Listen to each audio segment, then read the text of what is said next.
Apple Card is the credit card created by Apple.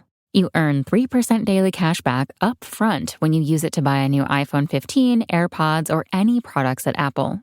And you can automatically grow your daily cash at 4.15% annual percentage yield when you open a high-yield savings account.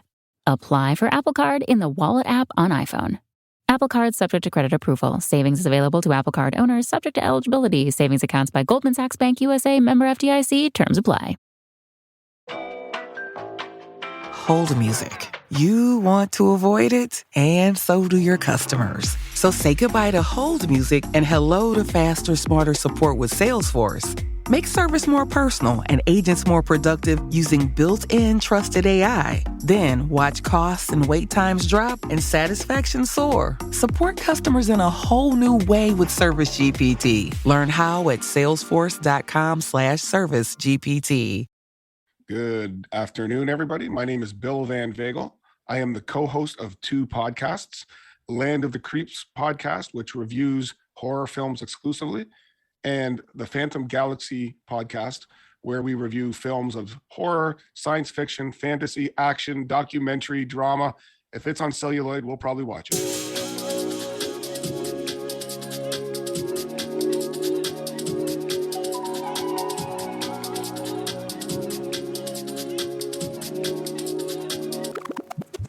Hey, I'm Mike. Welcome to Podcast Diaries.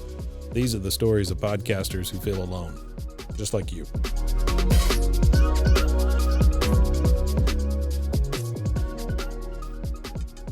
So, Bill, how you doing today? I am doing really well. I hope everybody out there listening had a happy holidays. Yeah. We just survived some of the worst winter wind I've ever seen. Really? We had in my backyard, I videotaped it, old terminology, on my phone. We were getting gusts of winds between 90 to 100 kilometers an hour. Wow. I have no idea what a kilometer is. Well, 90 kilometers an hour is probably about 70 miles an hour. Gotcha. Winds gusting in the backyard, and we're just hoping we didn't lose the power. Did anything blow away? Well, all over southern Ontario and Quebec, it was under a national storm advisory. If it was in Florida, it would have been considered a level 1 hurricane. Holy crud. Wow. But there was none of the big wind tunnels. Yeah. So, sure. And we knew this was coming. So school was canceled the last day before break. And then we pretty much anything that was attached that we didn't want it, or it wasn't attached that we wanted attached, we did. Mm-hmm. Anything that blows away, it's God's will. Got you. Sure. That's right. Yeah. At some point, you just got to chalk it up to that. Yeah. It's a long way. It's a long way of saying Christmas holidays were nip and tuck there for a while. Yeah. But you got through it. It always amazes me, the build up to the holidays and then how it's just over. What does not kill you makes you stronger. That's right, and that includes holidays.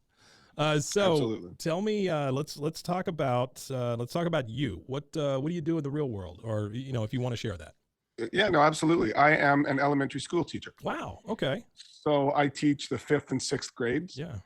28 of the most aspiring minds in southern Ontario. Sure. At Catholic school down here, and I've been doing that for all the last 20 years or so. Wow. 21 years. So you're kind of used to it at this point? Oh, yeah. Like I'm one of those things, you have 16 things to do, none of them well, but you can at least focus on what you need to get done. Mm-hmm. That's me. I taught for a few years, and so did my wife. She's still in education. I am not. Okay. But I always taught middle school and high school, and then I taught some college and stuff. But I have taught everything from junior kindergarten to grade 12. Wow. Okay. So give me a classroom, give me some curriculum, give me 5 minutes to read it, and I'm good. That's a teacher talking right there, man. That is definitely it. There's two reasons I got out of it. One, the adults, that's always an issue. And then 2 was living my life 50 minutes at a time. I had a real hard time. Like, man, if you got to go pee, you got to go pee. That's just one of those things. Your bladder learns to hold it. Okay. Or it's kids. We are doing sheet work, and I'm sitting behind the desk, and you better know how to do it because I'm not walking over there. That's great. Well, okay. So let's see. How long have you been podcasting? You told us you've been on that one for 5 years. Around 5 years, 4.5, somewhere in that range. Yeah. I Land of the Creeps. Like I had done some stuff before on YouTube, but that's just kind of ad hoc here and there. Mm-hmm. And so, do you want the origin story of me getting into? Yeah, man, let's hear it. Podcasting? Yeah. Sure. Well, I used to listen to. I'm a big movie file. a cinephile, big movie fan. And I was kind of late to the game listening to podcasts because before that, I knew you had to download stuff and I didn't have the best phone. I didn't want to take up space, blah, blah, blah, blah, blah. So it took me till about 2017, kind of to discover podcasts. And then there was one podcast I listened to that led me to another, and that was Land of the Creeps. And the host was quite engaging, and they talked about horror movies, which I love. And then it got me to email them because they're very interactive. Yeah. So I emailed the host and on a bunch of topics, and he read them on the air. And we seemed to get on mentally on that plane. And then something happened with one of his guests or one of his co-hosts, and they needed somebody in for a best of year end 2018. And so the host, Greg Immortus, said to you, do you mind if I chat with you very much like we are now? And we kind of chew the fat for about 15, 20 minutes. So he goes, okay, how do you think about coming on the show? And by the way, it's a top 10 of 2018. I hope you have a list. Yeah. It was an interview. Yeah. It was an interview. Well, I don't know if it was an interview so much. It was just a feeling out. Will this guy jive with our, So I'm like, sure, what the heck? I'm a teacher. I'm on the stage anyways. Yeah. Sure. So you do that. And then, so that was in the late 2018. And the rest, as they say, is history. I was never officially made a co-host until like 10 episodes later. They just kept saying, and this Bill guy is still on. Oh, and he's still here. And then he'll return for the next week until the host talked to his wife and he said, let's just bring the damn guy on. Okay. That's really great though. So I've been on Land of the Creeps since then. Yeah. And then and about 3 years later, we're a bi-weekly and we do topics. And one of the listeners who seemed to have a similar sensibility had previously been a podcaster, had put that to bed for a while. And I just talked to him after once and I said, if you ever get yours back up again, give me a shout. Well, he took that to heart. And then he asked me to be the co-host of his podcast, which he renamed Phantom Galaxy. And again, I wasn't a little bit reluctant. I didn't have enough time, but we got on so well. Suffice to say, I'm on there too now. Yeah. So I'm on two podcasts, both of which I was recruited for. Okay. So I never had to. That's gotta feel good though, right? It does in a way, because you're wanted and people like hearing you. And I love talking. I'll shoot the crap with anybody. Give me a mic and I'll talk. Yeah. But then there's also, a lot of your listeners who are maybe getting into podcasting and want some tips.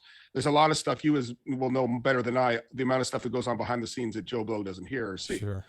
And so I figure for every 3 hours of content, there's got to be 6 or 7 that go on behind. So then that's your reluctance. Do you want to take on that again? Yeah. Time is not infinite. You've only got so much of it, So then that weighs into it. But at the end of the day, here's the secret. I don't do any editing. So I'm just here to talk. So that's right. I try to make up for it in other ways with, marketing and promoting and that kind of thing. Hey, that's what we've kind of built our business on here. We'll do all the crud you don't want to do.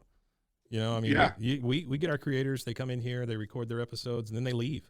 And then it's our problem to make it sound good, make it look good, and all of that. See, the thing with that is if I were to say go solo or something, I don't really have any desire to, but if I ever did, I would want to learn how to do rudimentary editing and then improve it. Because I know what wants in and out.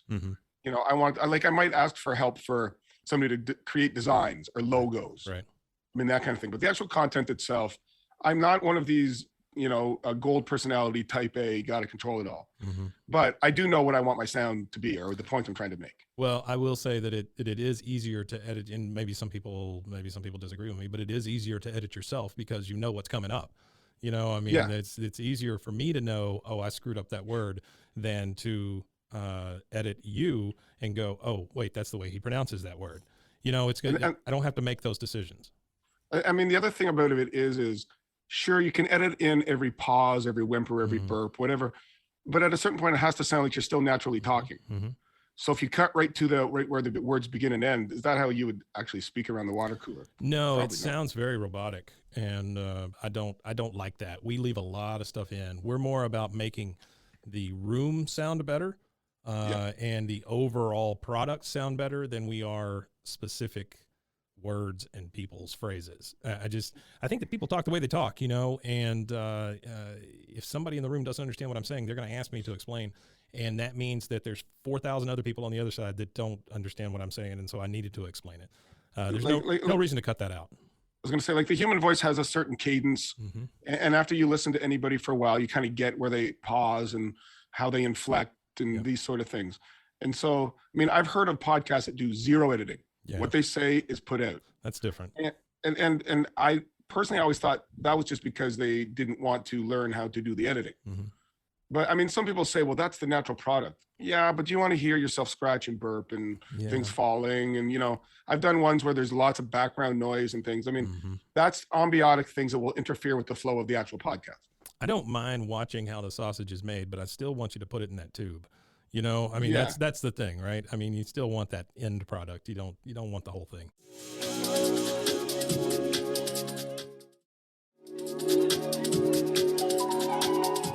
No, I don't. I was going to say, I don't need to hear the lady down the road yelling about her son coming in at 7 p.m. I don't. That's right. I don't need that. Yeah. And at some point I'm going to edit out the thing I started this podcast with was, hey, how you doing? You know, that kind of thing. That kind of stuff gets kind of old after a while too. Well, it does. But I mean, some people like, you know, it shows a tad of authenticity to it. That's true. You know, like you're not just, hey, how are you? Sit down. Let's get right to the I mean, people, I mean, I didn't know you from a hole in the wall before we started. Now I am very comfortable with you. So, I mean, that's a natural progression. Yeah. That happens, you know? So feel free for the shucks gush stuff from me. Okay. I got you, Bill.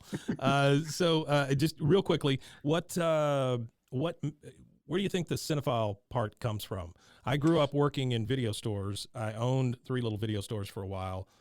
So my life was consumed by movies and television, most of my life. So I know where you're coming from with that stuff, but tell me, and then I'm going to ask you about one movie after this, but tell me where it comes from for you. See, for me, I've got 3 true loves as I was growing up. It was, first and foremost, was sports. I'm an absolute sports head. Music. I've always loved music. Okay. And movies. Okay. And so movies are one where always, you know, I was also grew up a bit of a pretty good reader. And I like that element of it just takes you away to some space for an hour and a half to 2 hours, or it informs you, or, you know, it's going to test you somehow. It's going to get into your brain. That's what I love about movies, and good or bad. I've seen my fair share of stinkers, but I always find there's something worth watching. You know, you can take something away from even, I mean, you watch Plan 9 from Outer Space, or, you know, something like that. Yeah, it may look like crap, but there's something about it that you can find enjoyable. There's some element of it you can learn from. There's, I mean, if the worst comes to worst, it sticks as do not watch again. There's something in there. So movies are always been big to me, even as a kid. Black and white on my, you know, 8-inch screen in my room. I was watching Frankenstein. You know, like I can remember, like you used to own video stores. I can remember when my dad and I used to go rent the VCRs. Oh yeah. Those 30-pounders you had to rent and carry. People don't talk about that much anymore, but it wasn't just VHSs we were renting out. We were renting out players and the whole thing. Yeah. Players and or Betamax. I was sold with a Betamax store as the only employee. And so if you ever want to get together and talk about the loneliest year of my life, I'm, you know, happy to tell you about all the many things that happened at the Beta store. Yeah. Oh, absolutely. And then the laser discs came out and all that. I had a friend of mine whose dad was a doctor at the time in the late 80s, and he had those like they look like records, those clear. So I've always loved movies. I've loved horror movies, but I love all genres. You know, I can probably do without the Hallmark films and stuff, but you know. Right. So that's where it comes from. I love to share and to talk. And some people, you know, like certain things, and that's what I love about the topic of, be it sports, be it music, be it entertainment, be it books, anything artistic. You're allowed to disagree and respectfully disagree. And I don't mind a healthy debate as long as it doesn't get personal. If you like Jaws and I don't like Jaws, that doesn't mean you're a bad person. That's right. That just means you disagree on what you like. And I mean, you're going to like a different style of beer or pop or chips. Sure. It's different. Big deal. You know, so big deal. Big deal. My wife and I have that conversation all the time about the world and the state that it's in at the moment. And I feel like that old man, you know, just on his porch shouting at things. But it has gotten to the point where you say one thing, I say another thing. I'm right, you're wrong. That's all there is to it. There's no gray left in the world, you know. And that's a tough the other part of it is, I mean, the other part of it is if you like what you like and I like what I like, regardless, politics, food, whatever. Yeah. You're really not going to change my mind. No. Unless, I mean, there might be some aspect I was unaware of or something, and I give something a second glance, but you're not going to make me a Republican if I'm a Democrat. Yeah. You're just not, you can shout from the mountain. Yeah.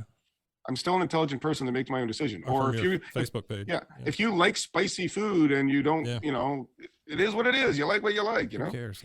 Yeah. I just don't understand that. I wish there were more gray. I love having a healthy argument. And I think argument is one of those words that gets a bad rap. An argument's not a bad thing. Yeah. It can be turned bad just like anything else. Yeah.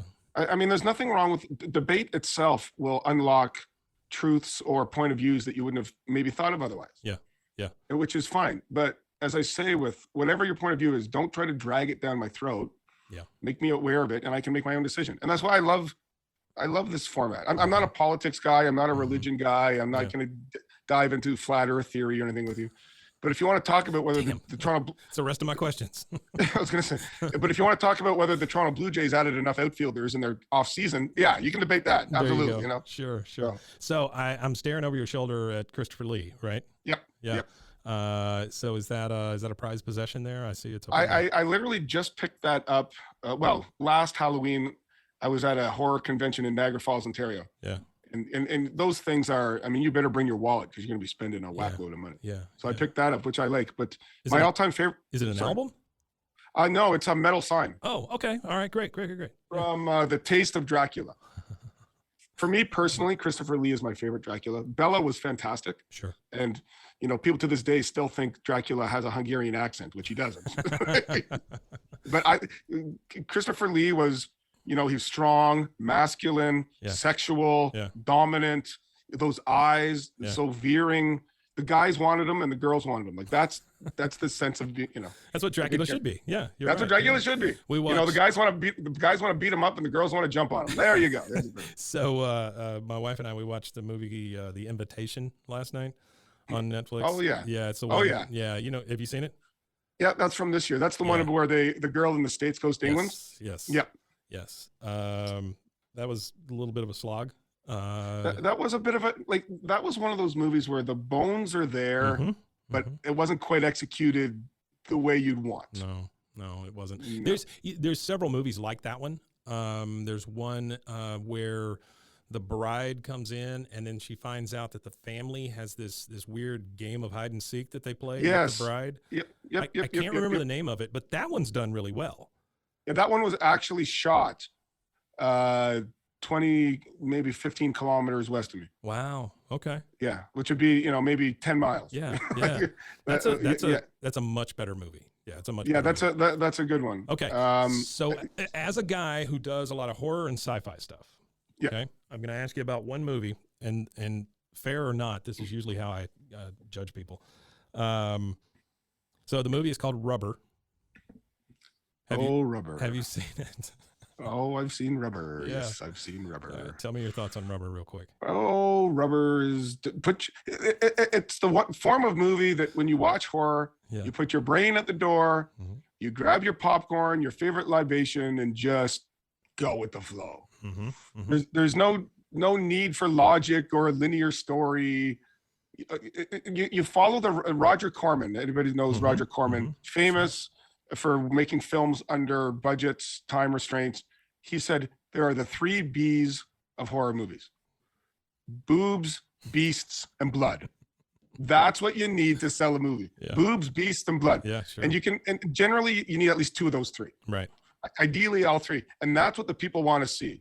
That's it. You're not, you don't always need to have a deep psychological metaphoric.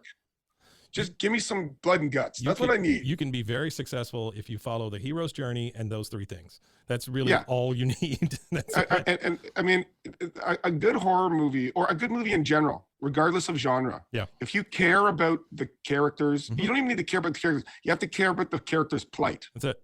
What are they trying to do? Yeah. Is the enemy a real bastard? Yeah. Is the good-looking girl the virginal type that'll make it till the end? Is is there some sort of, as I tell my grade 3s, is there a conflict? Do they have to solve the conflict? Yeah. I mean, there are some great drama movies and sci-fi movies where, you know, somebody doesn't die, but there's definitely, you know, Romancing the Stone, you know, movies like there's a conflict, something, you know, Indiana Jones, there's a conflict, and you care about the characters enough to follow their journey. Yeah. If the character is annoying or whatever, you don't follow it. So Rubber is one of my favorites just simply because the thing that's different about Rubber is, yes, it's absurd. But the fact that the guy comes out at the beginning and tells you none of this means anything, I think that is that is fantastic. It's always so much better when a movie director, producer, they know what they got. Mm-hmm, mm-hmm. You know, Yeah, absolutely. They didn't go out there meaning to make the next great horror movie. Well, and they're serving the audience, which is the way it should be. Don't serve yourself, serve the audience, you know. Yeah. And you know what? If you think the audience are full of idiots and you want to do something bigger, then maybe movie making's not for you. You know, no, maybe that's the thing. There's a film company out there you probably know, Troma. Yeah. Troma with Lloyd Kaufman. Definitely, They know what they got. You know, well, that's give me some practical effects, give me some blood, give me some cleavage, and give me some crazy characters, and you're gonna sell the film. I mean, you're not when you're watching Troma, you're not watching The Godfather. Yeah, yeah. Well, Troma was one of those companies that came in at the right time in the right place too. Boy, they came in the '80s, and guns blazing with VHS, and just made a buttload embraced of money. it. Yeah, they were struggling along. Then they hit the Toxic Avenger, and then you got your whole Sergeant Kabuki Man, and Surf Nazis Must Die, all of that. Surf Nazis Must Die, Nuke 'Em High, Yeah. Then you get into Poultrygeist, like you get into all these kind of films. I remember the boxes fondly, by working in the video stores. That's all I ever remember about movies, are the boxes. So it's funny. We have an episode coming up on Land of the Creeps where we're going to be doing I'm going to put you on the spot. We're going to be doing, the topic is your top 5 horror movie posters. I could open it up to you to any genre. What would be your top 2 or 3 movie posters or boxes, because the box would just be transfixed onto the poster, right? Yeah, well, sometimes I mean, Jaws is always going to be my number one. Just simply because of its the icon of the thing. Star Wars is right up there as well. The original Star Wars poster with the one lightsaber, everybody gathered around, and then it starts to fall off a little for me. Evil Dead 2, and only because it's probably my favorite movie of all time, as far as a horror comedy movie goes. Which to me is a good movie, but it's Evil Dead Part 1 with a budget. It is. It's the exact same movie. I get you. Yeah. I get you. A little bit more comedy. Yes, and way better comedy. Much better done. But the original poster of that, and this is self-serving. The original poster for that is just like 3/4 of a skull with human eyeballs still in it, looking at you, and it says "Dead by Dawn," which they say. I had the mobile or however you want to say it that hung in the store, and I had that hanging in my room. So that is blazoned in my brain. Boy, there's also Stripes, the Stripes poster. Oh, Stripes. With Dan Aykroyd just doing this, just looking at you like Uncle Sam. Yep. That's 4. I Want You. That's it. You got it. You got it. Yeah. That's 4. And then the 5th one, it's not a wonderful poster or anything, but it means something to me, and I still have it up in a room, and I'll tell you the story behind it. It's just real quick. The Die Hard poster. The original one with half of Bruce Willis's face and Nakatomi Tower exploding on one side, and he's holding the gun up and that kind of thing. I've got that poster up. Well, I'm sorry, but I'm going to add one more. I've got that poster up in a frame that used to be on the outside of a theater that they tore down here in town. And so the poster means something to me because I waited in line to get it and to see it at the theater. That's how old I am. And then when they tore down the theater, I went and I yanked the frame. And so it's up in the house, in the frame. Last one. This is my consolation one. Friday the 13th, Part 3 in 3D. The 3D. Yep. And the only reason that one makes my list is it is still up on my wall as well. I am ancient because I saw that in a theater, and they sold the poster in the lobby to children. Wow! It was an old blue and red glasses that came with it. That sort of 3D poster, that sort of 3D movie. I still have that original poster. It is much worse for wear, and it is in a frame, but it's got all the little holes all around it where I've pinned it to many, many walls. And so that one means a little something to me. I just Googled the poster for Part 3. There were multiple posters. Mm-hmm. Yeah, definitely. This one is Jason, and I believe it has maybe a harpoon. Let's see. I can tell you. There's one with him with a machete. There's one with him with the girl in front of him. There's one with him going through curtains. There's one with him a face beside him. They must have really had a tough time marketing it, or did well and they had to make different posters. I don't know. Well, it did okay, and it's a terrible movie. But no, part three's the one where Jason gets his mask. Yeah, it is. Yeah. It is the one where he gets his mask, and I will give you that. So this is, if you're looking, I don't know if you can see that, but that is the one that I have. Okay. Yeah. All right. So it's got the logo in wood at the bottom. Jason's coming through a window with an axe and breaking the window, but all of that is in red and blue 3D. Yeah. See, my favorite of the series, just from an enjoyment, is part 4. Is part 4 part 4 the bag over the head? No, that was number 2 is Baghead Jason. Okay. Number 4 is the one with Crispin Glover. Yes. Corey Feldman. That's the one I was trying to refer to. But doesn't Corey Feldman get mistaken for Jason at some point? Well, at the end of it, Corey Feldman shaves off his hair. Yes. And he's the bald, and he's kind of takes on the Tommy Jarvis. Yeah. But you've got your Harbingers of Doom. Mm-hmm. You've got your twins skinny dipping. You've got Crispin Glover in some really funky dancing. You can just stop there when you said you've got Crispin Glover. That's enough. Yeah, you've got a whacked out young Corey Feldman. You've got Jason cut up in chains, and he still somehow makes it to number 5. Sure. Like you've to me that's the penultimate of the Friday the 13th. So this to me feels like the beginning of a new podcast, just between you and I. But yes, movie minute with Mike and Bill. That's it, man. So it's not a minute. That's the ironic part of it. It's way longer. I don't think it takes me a minute just to clear my throat. That ain't gonna be happening. That's right. Okay, so let me finish this up real quick. What give me? Obviously, you enjoy what you do. Yep. Give me your motivation. Why do you do it? Honestly, I would do this if 4 people were listening, if I was just podcasting with the right people. Yeah. And neither of the 2 movie podcasts I'm on are looking to make money. Yeah. Like if somebody like Shudder were to come by and say, shuck this product, we'll give you a free Shudder. Yeah, probably. Mm-hmm. But we're not out looking for advertisers. We're not out promoting anything other than on social media. We're not paying anybody. I do it because I love to talk with people I get along with well about the stuff I like. Yeah.